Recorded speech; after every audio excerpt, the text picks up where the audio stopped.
Hello दोस्तों, जय श्री राधे कृष्णा। हम आशा करते हैं आज की जो वीडियो है आप सबको बहुत पसंद आएगी। इस पूरी वीडियो को आप पूरा देखिएगा, इसमें आपको बहुत कुछ सीख मिलने वाली है।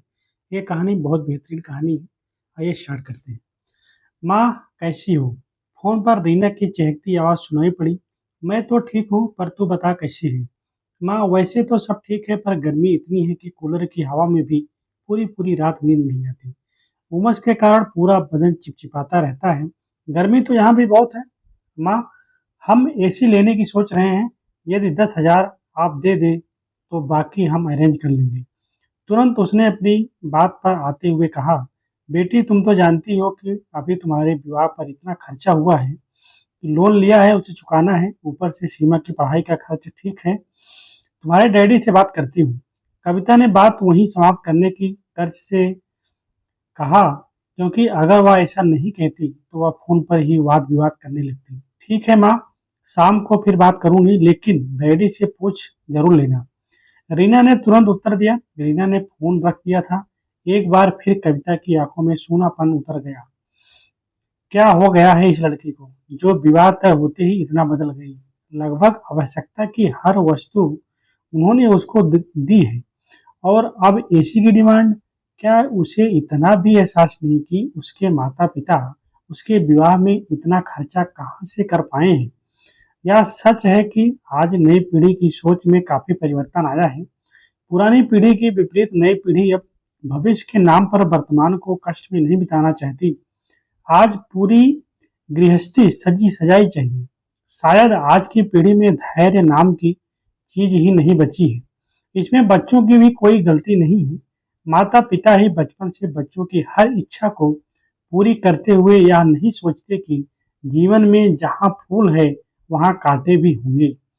एक दिन जब उन्हें अपनी जिंदगी शुरू करनी पड़ेगी, तब क्या वे इन कांटों को साफ पाएंगे? सोचते हुए कविता ने एक लंबी सांस ली। विनीत ऑफिस तथा सीमा कॉलेज जा चुकी थी। करने को कुछ नहीं था, अतः वह सदा की तरह बालकनी में पड़ी कुर्सी पर आकर बैठ गई। उसका सारा समय यही व्यतीत होता है। वह यहीं बैठकर अखबार पढ़ने के साथ सिलाई बुनाई कढ़ाई तथा क्रोशिये का काम भी किया करती है। अपनी बनाई चीजों से घर को सजाना उसकी हॉबी है। सामने पार्क है, हरियाली तो मन मोहती ही है। पार्क की चहल पहल में वह न केवल अपनी सारी परेशानियां भूल जाया करती है, वरन अकेलापन भी नहीं महसूस होता है तथा काम भी हो जाता है। पर आज कुछ भी करने का मन नहीं कर रहा था। टेबल पर रखा अखबार उठाकर पढ़ना चाहा, पर रोज की वही मार काट तथा उठापटक वाली राजनीति से भरे अखबार में उसका मन नहीं लगा। स्वयं को तनाव मुक्त करने के प्रयत्न में वह कुर्सी पर अधलेटी मुद्रा में लेट गई। न चाहते हुए भी अतीत और वर्तमान की किताब के पन्ने बार बार उनकी आंखों के सामने उड़ उड़कर उसे बेचैन करने लगे। रीना और सीमा उसकी बेटियां हैं। प्रारंभ से ही वह उनकी हर इच्छा पूरी करने का प्रयत्न करती रही है, चाहे स्कूल द्वारा आयोजित पिकनिक हो या एजुकेशन टूर के नाम पर बने देश भ्रमण के टूर। उसने उन पर कभी कोई पाबंदी नहीं लगाई। यहाँ तक कि उनकी इच्छा पूर्ति हेतु उन्हें अपनी अनेक आवश्यकताओं में कटौती करनी पड़ी, फिर भी अफसोस नहीं हुआ, वरन यह सोचकर खुशी होती रही कि वह अपना कर्तव्य का भली भांति निर्वहन कर रही है, जिसके कारण उसकी बच्चियां स्वस्थ और स्वतंत्र वातावरण में पल रही हैं। आखिर बचपन की छोटी छोटी बातें ही तो बच्चों के मन में कुंठा पैदा करती हैं। वह पैसों की कमी के कारण उनके मन में कोई हीन भावना या कुंठा उत्पन्न नहीं होने देना चाहती थी। जब घर में पहला कूलर आया तो पहले उसने बच्चों के कमरे में लगवाया, बाद में अपने। वर्षों बाद जब एसी खरीदने का विनीत का मन बना, तब पहला एसी भी उसने रीना और सीमा के कमरे में यह सोच कर लगवा दिया कि कहीं उनके मन में यह ना आए कि मम्मा पापा तो एसी में सो रहे हैं और हम कूलर में। अपनी इसी सोच के कारण उनके मैट्रिक करते ही उसने उनको बाइक खरीदवा दी थी, जिससे वे ठीक से पढ़ पाएं, वरना कहीं ऐसा ना हो कि कॉलेज और ट्यूशन करने में साइकिल से आने जाने में थकान के कारण उनकी बाधित पढ़ाई होने लगी। वह सोच नहीं पा रही थी कि उसकी परवरिश में कहाँ कमी रह गई, जो रीना उसे समझना ही नहीं चाह रही थी। अब महसूस हो रहा था कि माता-पिता को बच्चों की मांग को पूरा करते समय यह एहसास दिलाना भी आवश्यक है कि जिस चीज की उसने मांग की है, क्या वह उसके लिए आवश्यक है या वह दूसरों की देखा करती है। उसको लेना चाह कर रहा है। उसके साथ ही अपनी आर्थिक स्थिति से भी उन्हें अवगत कराते रहना चाहिए, जिससे वे अपनी अनुचित मांगों पर अंकुश रख सकें। प्रारंभ से ही वह अब हर अभाव से उन्हें दूर रखने के प्रयत्न के कारण ही रीना और सीमा थोड़ी स्वार्थी, ईर्ष्यालु और आत्म केंद्रित होती चली गई थी। अपनी हर इच्छा पर उसकी सहमति की मुहर लगवाने की उनकी आदत पड़ गई थी, पर वह यह सोचकर उनकी इच्छा के आगे झुकती गई कि वे अभी बच्ची हैं। अगर वे अपनी मांगे उसके सामने नहीं रखेंगी तो और किसके सामने रखेंगी। धीरे धीरे उनकी लालसा बढ़ती गई। उससे परेशान होकर कभी कभी उनकी ऐसी जिद जिसका पूरा करना उस समय उसके लिए संभव नहीं होता था, वह उन्हें यह कहकर समझाने का प्रयास करती कि बेटा, इस समय तो यह संभव नहीं है, बाद में दिलवा देंगे। या थोड़ी बहुत तो जो बचत कर रहे हैं वह तुम्हारे लिए ही तो कर रहे हैं, या हमारा जो वह तुम दोनों का ही तो है। पर वे कहती, मम्मा अगर हमारा ही है तो अभी हमारी इच्छा पूरी करवा दीजिए ना, बाद में पता नहीं आवश्यकता हो भी या ना हो। उनके असहयोगात्मक रूप देखकर उनकी खुशी के लिए विनीत मन मार सेविंग में से पैसे निकालकर उनकी इच्छा पूरी की कर देता। पर अब लग रहा है कि ऐसा करके हम उनको तो बिगाड़ ही रहे थे, अपने पैरों पर ही कुल्हाड़ी मार रहे थे, क्योंकि उन्हें बस अपनी सुविधा असुविधा या आवश्यकता का ही ध्यान रहता था। वे यह नहीं सोच पाती थी कि उनकी इच्छा पूरी करने के लिए उनके माता पिता को ना जाने कितने पापड़ बेलने पड़ रहे हैं। सीमा छोटी होने के बावजूद भी रीना की तुलना में थोड़ी समझदार थी, जबकि रीना सिर्फ और सिर्फ अपने बारे में ही सोचती थी। कविता ने सुना था कि लड़कियां लड़कों की अपेक्षा अपने माता पिता से बेहद प्यार करती हैं, उन्हें कभी कोई दुख नहीं देती, घर के काम में माँ का हाथ बांटती हैं। पर उसके साथ ऐसा कभी नहीं हुआ। रीना सीमा के स्वभाव में जमीन आसमान का अंतर है। रीना जहाँ पढ़ाई के अतिरिक्त अपने मित्रों के साथ सैर सपाटे में व्यस्त रहती, वहीं सीमा को पढ़ाई के साथ चित्रकला से लगाव था। छोटी सी उम्र में ही उसकी पेंटिंग्स की कई प्रदर्शनियां आयोजित हो चुकी थी तथा सराही भी गई थी। दोनों ही अपने अपने कार्यकलापों में इतना व्यस्त रहती कि उसके पास बैठने या बातें करने का भी उनके पास समय नहीं रहता था। उसके पास आती तो सिर्फ काम से या जब उन्हें पैसे चाहिए होते। घूमने फिरने के बावजूद रीना ने दिमाग अच्छा पाया था, अतः पढ़ाई में अव्वल आती रही। यही कारण था कि पहली बार में ही डॉक्टरी की प्रतियोगी परीक्षा में चुन ली गई। अपने माता पिता की चहेती जैसे जैसे सफलता की सीढ़ियां चढ़ती गई, दम भी होती चली गई। मुंह से इच्छा निकली नहीं कि पूरी होनी ही चाहिए, वरना शिकायतों का सिलसिला प्रारंभ हो जाता। कभी कविता उसकी इस आदत पर टोकती तो विनीत कहते, अभी बच्ची है, इनकी इच्छाएं यहाँ पूरी नहीं करेंगे तो और कहाँ करेंगे। समय के साथ साथ सब ठीक हो जाएगा, तुम व्यर्थ परेशान होती हो। बच्ची आखिर कब तक बच्ची रहेगी। कहना चाहकर वह नहीं कह पाती थी। समय के साथ कुछ ठीक नहीं हुआ था। जैसे जैसे बड़ी होती गई उनकी इच्छाएं बढ़ती ही गई। भला इच्छाओं का भी कभी अंत होता है। वह तो सुरसा के मुंह की भांति बढ़ती ही जाती है। उनके चेहरे पर खुशी देखकर विनीत कहते, तुम व्यर्थ परेशान होती हो।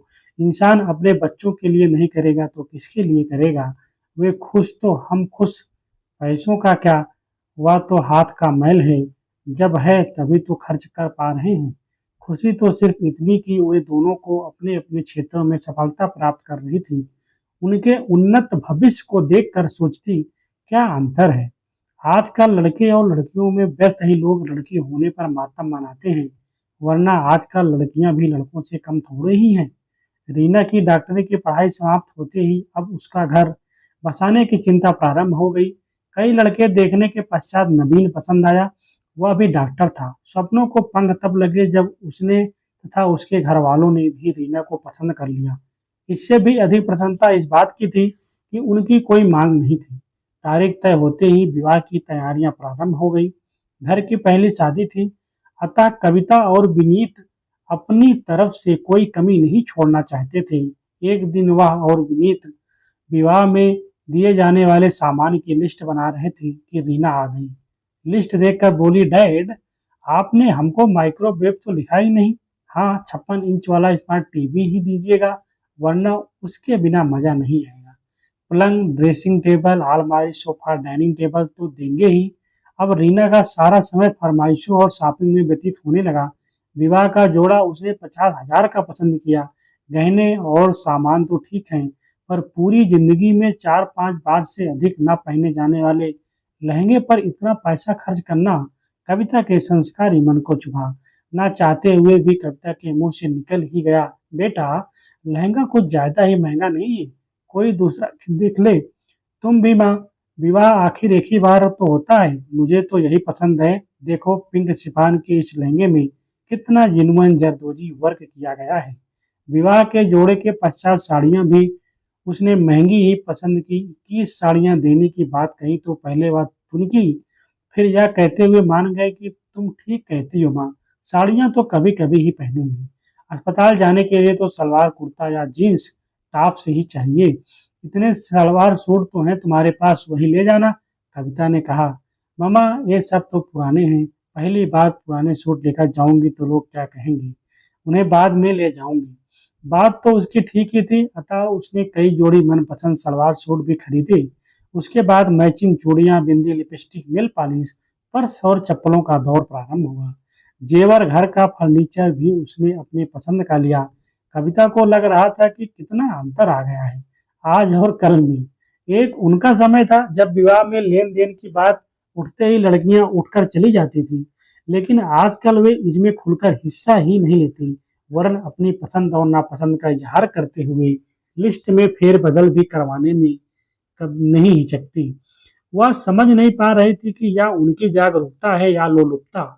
रीना की फरमाइशों को सुनाकर विनीत भी तनाव में आने लगे थे। यद्यपि उन्होंने अत्यंत योजनाबद्ध रूप से प्लानिंग की थी, पर रीना की डॉक्टरी की पढ़ाई में काफी खर्चा हो गया था, तथा इसी बीच सीमा की इंजीनियरिंग में आने के कारण उसकी फीस के साथ हॉस्टल का खर्चा भी देना पड़ रहा था, जिसके कारण उनकी कुछ भी बचत नहीं हो पा रही थी। अब विवाह के लिए उनको पीएफ से रकम निकालवाने के अतिरिक्त बैंक से भी लोन लेना पड़ रहा था। रीना के विवाह पर होते खर्च को देखकर कविता को महसूस हो रहा था कि लोग सच ही कहते हैं कि लड़के लड़की में अंतर होता है। लड़की की पढ़ाई में तो खर्चा होता ही है, विवाह में भी खर्चा करना ही पड़ता है। लड़के के विवाह में खर्च किया गया पैसा घर में ही रह जाता है, जबकि लड़की के विवाह में भरा घर भी खाली हो जाता है। शायद इसीलिए लड़की होने पर मातम मनाया जाता रहा है। अचानक उसे स्वयं अपने विचारों पर भी तृष्णा हो आई। किस जमाने की बात सोच रही है, वह जो कुछ दे रही है रीना के सुख के लिए तो दे रही है, फिर अफसोस क्यों। बार बार मन को समझाती, पर फिर भी ना जाने क्यों रीना की नित नई फरमाइश सुनकर मन बिदक उठता। कैसी लड़की है या जो सिर्फ अपने बारे में सोच रही है। उसे इस बात का एहसास क्यों नहीं है कि उसके पिता विवाह के लिए इतनी बड़ी रकम कहाँ से जुटा पा रहे हैं। पैसे कोई पेड़ों पर तो होते नहीं कि जितने चाहो तोड़ लो। उसकी नित नई फरमाइश सुनकर एक दिन सीमा भी बोल उठी, दीदी ने तो ऐसी लूट मचा रखी है, मानो फिर कभी कुछ मिले या ना मिले। उस समय उसने सीमा को टोक दिया था, पर उसने जो कहा वही तो उसके मन में भी चल रहा था। तो क्या आज लड़कियां स्वयं भी दहेज चाहने लगी हैं। बार बार यह प्रश्न उसके मन मस्तिष्क को मथने लगा था। शायद आज का युवा वर्ग अपनी गृहस्थी को तिनका तिनका जोड़कर सजाने में विश्वास नहीं रखता। यही कारण है कि आजकल लड़के वाले दहेज मांगे या ना मांगे, वरन लड़कियां ही दहेज में ऐशो आराम के सारे साधन चाहती हैं। दहेज को सदा से सामाजिक बुराई, समाज की रग रग में व्याप्त कोढ़ के रूप में देखा जाता रहा है, जिसकी बल बेदी पर न जाने कितनी कन्याओं को अपनी जान गंवानी पड़ी, जिसे रोकने के लिए दहेज विरोधी कानून भी बनाए गए। पर क्या इससे मुक्ति मिल पाई है। मुक्ति मिल पाना तो दूर, या समाज में ऐसा घुल मिल गया है कि इसे अब संभ्रांत तबकों में पुत्री की गृहस्थी बचाने का सर्वसुलभ सर्वसम्मत उपाय मान लिया गया है। समझदार लोग अब इस बारे में अपने मुंह से कुछ नहीं कहते, क्योंकि उन्हें पता है कि पुत्री के समझदार माता पिता बिन मांगे ही अपनी पुत्री को वह सब देंगे जिसकी उसे आवश्यकता है।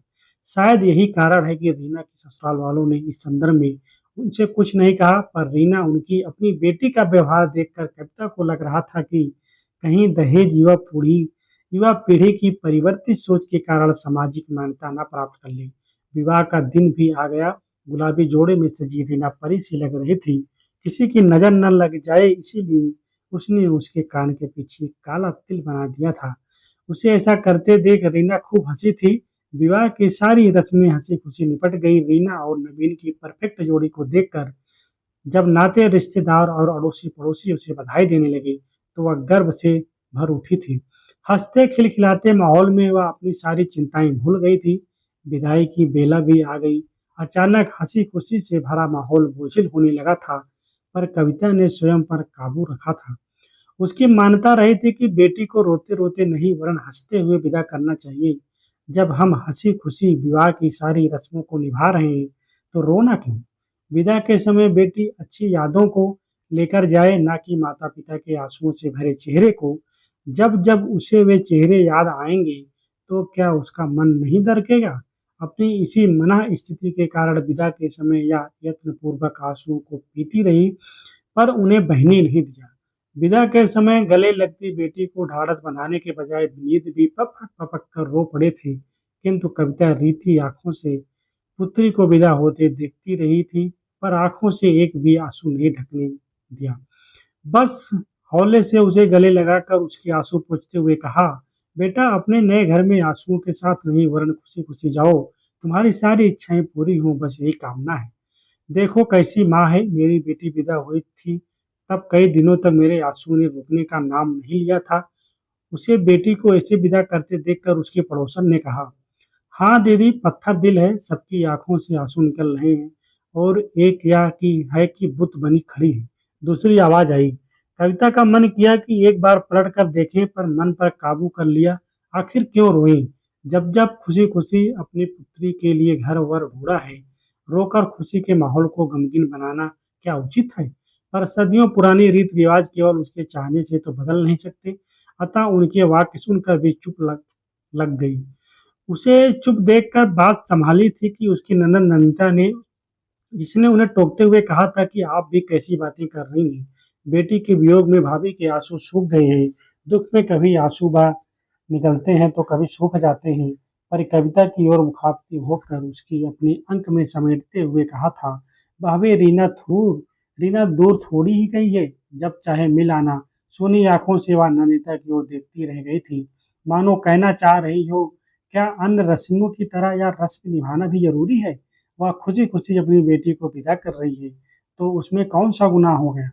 खुद रोकर बेटी को भी रुलाना, उसे एहसास दिलाना कि वह आज से उनके लिए पराई हो गई है, क्या उचित है?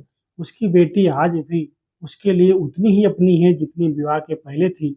तभी तो उसने और विनीत ने उसे हर सुख सुविधा की चीज दी है। 6 महीने हो गए थे रीना के विवाह को।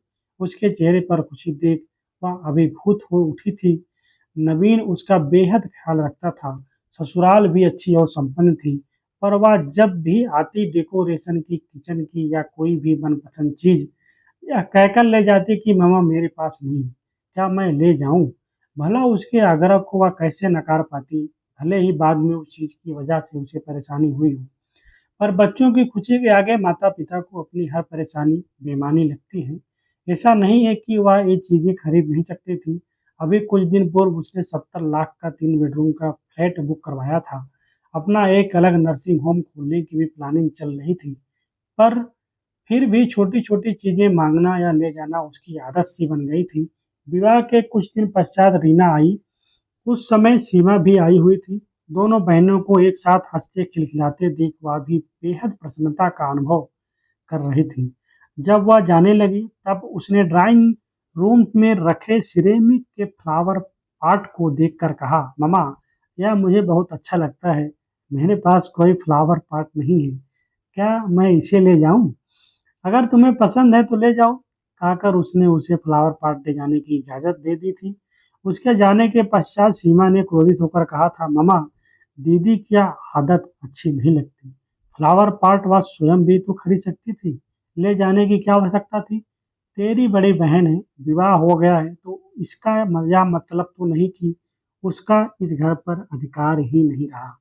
कहते हुए उसने सीमा को समझाने का प्रयत्न किया था और अब यह फ़ोन वह समझ नहीं पा रही थी कि उसकी बेटी रीना को क्या हो गया है। उसका अपना खून होते हुए भी वह उनकी परेशानी, उनकी समस्याओं को समझा क्यों नहीं पा रही है।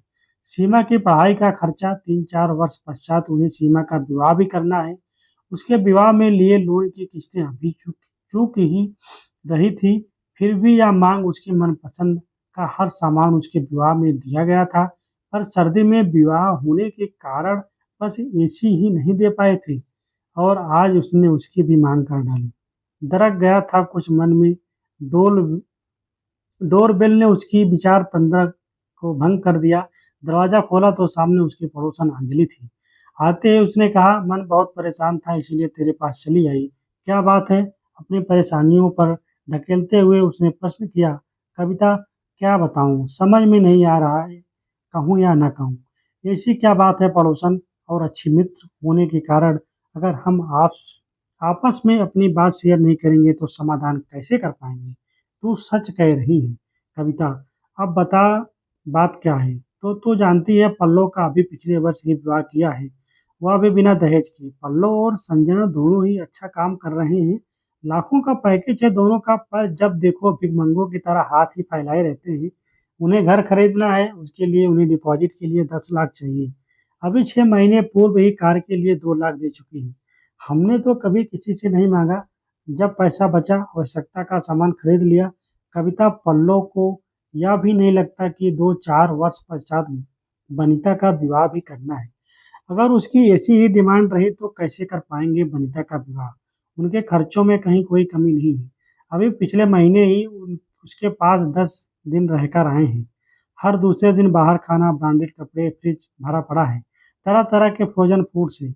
हमने कहा फ्रेश खाना सेहत के लिए अच्छा होता है, तो पल्लव ने कहा मम्मा, संजना को फुर्सत ही कहाँ मिलती है खाना बनाने की। अतः अगर कभी अवसर मिला तो कुछ बना लिया, वरना इनसे काम चला लेते हैं, नहीं तो बाहर से मंगा लेते हैं। पता नहीं क्या हो गया है नई पीढ़ी को, काम ही नहीं करना चाहती। हमारी पीढ़ी में तो भी औरतें काम करती थी, पर उनके जैसे नहीं थकती थी। अंजलि, गलती उनकी नहीं हमारी है। शून्य में निहारते हुए कविता ने कहा। जिस समस्या से वह परेशान थे, ठीक उसी तरह से समस्या से अंजलि घिरी हुई थी। क्या कह रही है कि कविता, हम दोषी हैं, पर कैसे? हम बच्चों को अच्छे संस्कार नहीं दे पाए, उन्हें आत्मनिर्भर बनाने के लिए प्रेरित नहीं किया, हमने उन्हें जीवन की कटु सच्चाइयों से दूर रखा। सच तो यह है कि अंजलि, पुत्र हो या पुत्री, जब वे अपने पैरों पर खड़े हो जाएं, तो उनसे यह एहसास दिलाना आवश्यक है कि अब वे अपनी छोटी-मोटी आवश्यकताओं से स्वयं निपटें, न कि हर बार अपने माता-पिता की ओर देखें, वरना वह कभी आत्मनिर्भर नहीं बन पाएंगे। कविता, अगर हम ऐसा करेंगे तो क्या हम स्वार्थी होने का आरोप नहीं लगेगा? कहीं उनके मन मस्तिष्क में यह बात तो नहीं बैठ जाएगी कि हमारी आवश्यकताओं के समय हमारे माता-पिता ने हमारी सहायता नहीं की, फिर हम उनकी आवश्यकताओं के समय उनका साथ क्यों दें? तुम्हारा कहना सत्य हो सकता है, शायद वह हमारी इसी मानसिकता का फायदा उठाते हैं।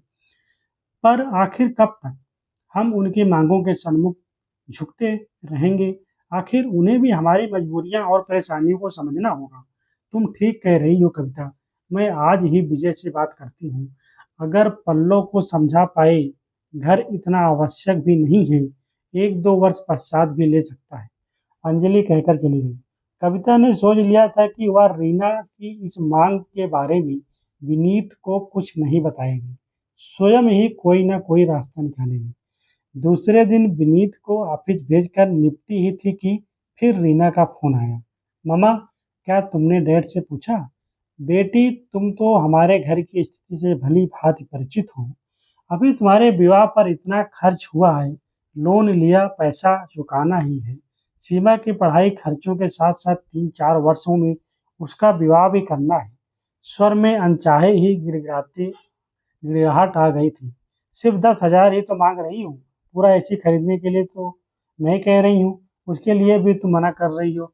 वह तो हम अपने आप ही खरीद लेते, पर आपको तो पता ही है कुछ दिन पूर्व नवीन ने फ्लैट बुक करा लिया है, उसी के लिए 2 लाख एडवांस देना पड़ा है, इसीलिए तुमसे मांग रही हूँ।